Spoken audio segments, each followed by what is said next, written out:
Hello everyone and welcome to my CSOU channel. I hope everyone is having a wonderful day. Before we begin, please hit the subscribe button and give this video a thumbs up.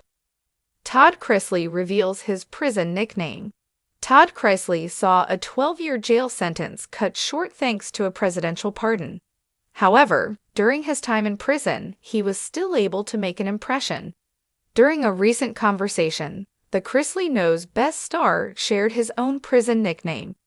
Todd Chrisley shared his prison nickname while appearing on his daughter Savannah's podcast. Todd, who became known as the family patriarch on Chrisley Knows Best, found himself convicted of charges including bank fraud and tax evasion back in 2022.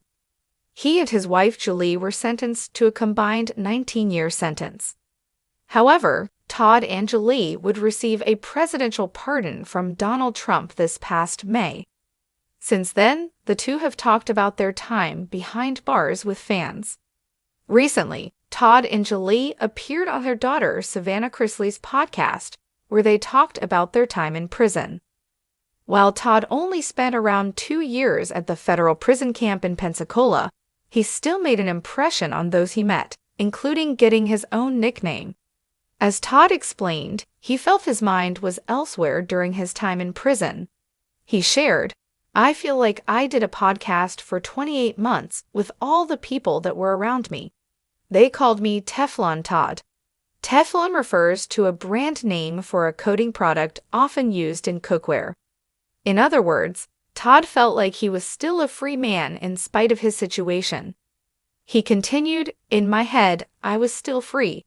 I did not take up residence there. I was in prison. Prison was not in me." As previously reported, Todd has maintained his innocence over the charges that led to his original conviction. On May 30, Todd touched on this when he appeared at a Nashville press conference alongside his daughter Savannah, who had also advocated for her parents during their time in prison. Todd had previously maintained his innocence concerning the charges against him. At the time, Todd shared, "I was convicted of something I did not do. It could be you, it could be any of you. And somewhere in this room, someone has had a family member that has been affected by this system. So I understand the shame that's around it. But I refuse to feed into that because shame is like a cancer that just spreads, and I have no shame."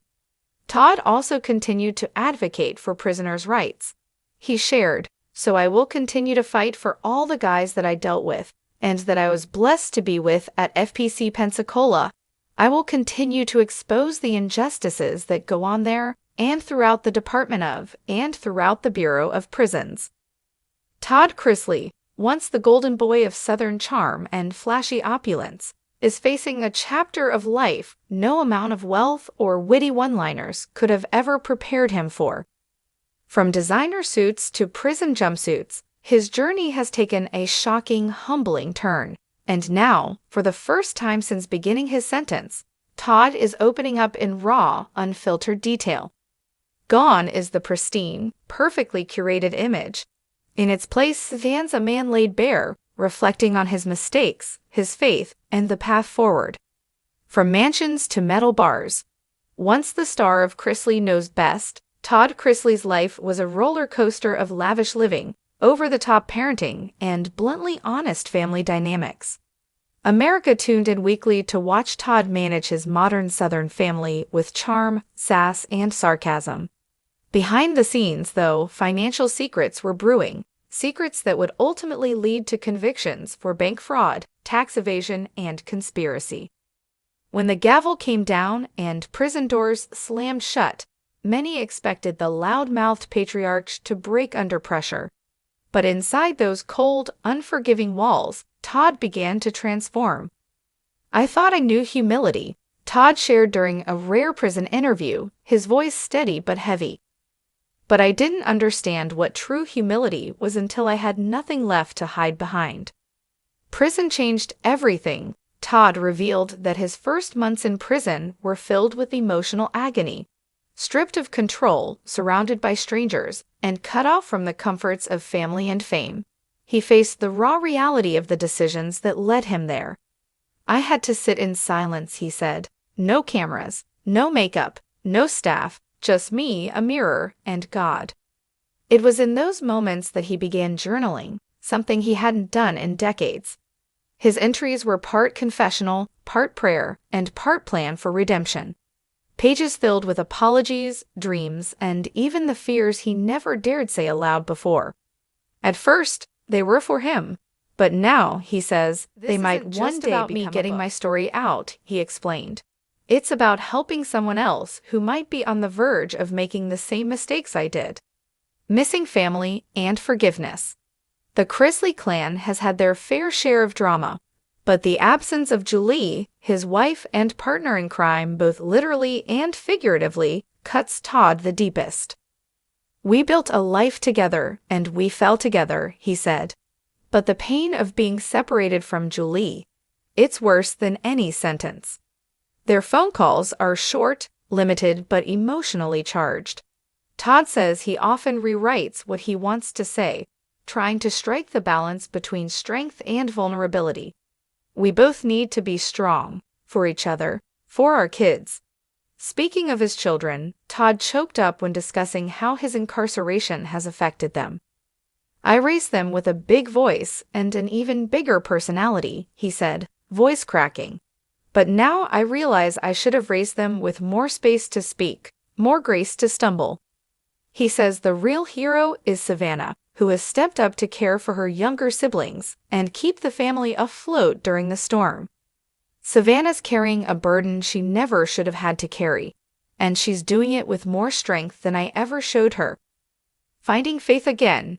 In prison, Todd says he's turned to faith more deeply than ever before. I used to thank God for things, he admitted. Now I thank him for lessons. He attends Bible study 3 times a week and even leads a small prayer group of fellow inmates. Surprisingly, he says the spiritual connection with some of the other men has been life-altering. There's a kind of honesty that only comes when you're broken, he said. These men aren't who society thinks they are, and neither am I.